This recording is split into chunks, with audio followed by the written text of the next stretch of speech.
Hello everyone, ఈరోజు ఒక non veg sea food రెసిపీని మీకు చూపించబోతున్నానండి. ఆ రెసిపీ సొరపొరుటు.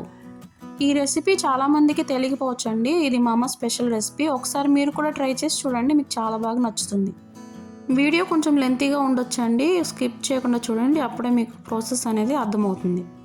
ముందుగా సొరచాపని కట్ చేసుకుందామండి. ఒకసారి ఆ ప్రాసెస్ని చూసేయండి. ముందుగా సొరచాపని తల దగ్గర కట్ చేసుకుని దాని లోపల ఉన్న వేస్ట్ పార్ట్ని అంతా తీసేసుకోవాలి.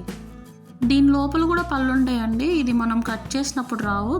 ఆ పళ్ళు ఎలా తీయాలనేది నెక్స్ట్ ప్రాసెస్లో చూడండి. దానిని 3 భాగాలుగా కట్ చేసుకుందాం. ఇప్పుడు కట్ చేసిన ముక్కలను నీట్గా వాష్ చేసుకోవాలి. చూడండి, ఈ విధంగా నీట్గా వాష్ చేసుకుని పెట్టేసుకున్నాక నెక్స్ట్ ప్రాసెస్కి వెళ్ళిపోదాం. ముందుగా స్టవ్ వెలిగించుని కడాయి పెట్టుకుని అందులోకి వాటర్ పోసుకుని మనం కట్ చేసుకున్న సొరచాప ముక్కలను అందులో వేసుకోవాలి.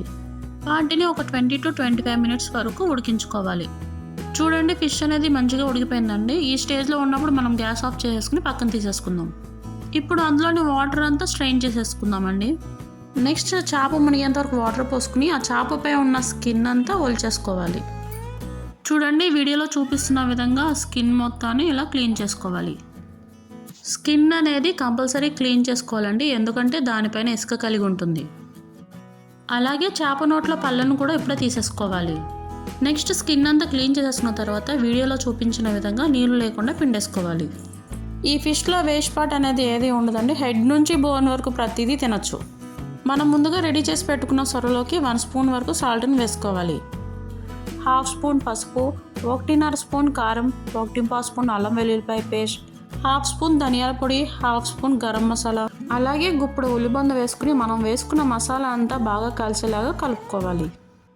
ఉల్లిబొంద అనేది కంపల్సరీ వేసుకోవాలండి, ఉల్లిబొంద వల్ల నీచు వాసన అనేది తగ్గుతుంది. చూడండి, ఈ విధంగా కలుపుకొని పక్కన పెట్టుకోవాలి. స్టవ్ ఆన్ చేసి కడాయి పెట్టుకుని అందులోకి 3 టేబుల్ స్పూన్ వరకు ఆయిల్ని వేసుకోవాలి. ఆయిల్ వేడెక్కిన తర్వాత అందులోకి 4 నుంచి 5 పచ్చిమిర్చిలను ముక్కలుగా కట్ చేసుకుని వేసుకోవాలి. అలాగే 2 పెద్ద సైజు ఉల్లిపాయలను చిన్న ముక్కలు కట్ చేసుకుని వేసుకోవాలి. ఉల్లిపాయ ముక్కలు మగ్గడం కోసం 1/2 స్పూన్ వరకు సాల్ట్ని వేసుకుని బాగా కలుపుకోవాలి. ఉల్లిపాయ ముక్కలు కొంచెం మగ్గిన తర్వాత అందులోకి ముందుగా కట్ చేసి పెట్టుకున్న ఉల్లిబొందను వేసుకోవాలి. చూడండి, ఉల్లిపాయ అనేది బాగా మగ్గిపోయింది. ఇప్పుడు అందులోకి మనం ముందుగా రెడీ చేసి పెట్టుకున్న సొరని వేసేసుకుందాం. మొత్తం అంతా కలిసేలాగా బాగా కలుపుకోవాలి. కంటిన్యూస్గా కలుపుకుంటూ వేయించుకోవాలండి, లేదంటే అడుగు పట్టేస్తుంది. ఫ్లేమ్ని లోలో పెట్టుకుని ఒక 20 to 25 మినిట్స్ వరకు కలుపుకుంటూ వేయించుకోవాలి. చివరిగా కొత్తిమీర వేసుకుని ఒకసారి మొత్తాన్ని కలిపేసుకుందాం. అంతే అండి, ఎంతో ఈజీ అండ్ టేస్టీగా ఉండే సొరపొరుటు రెడీ.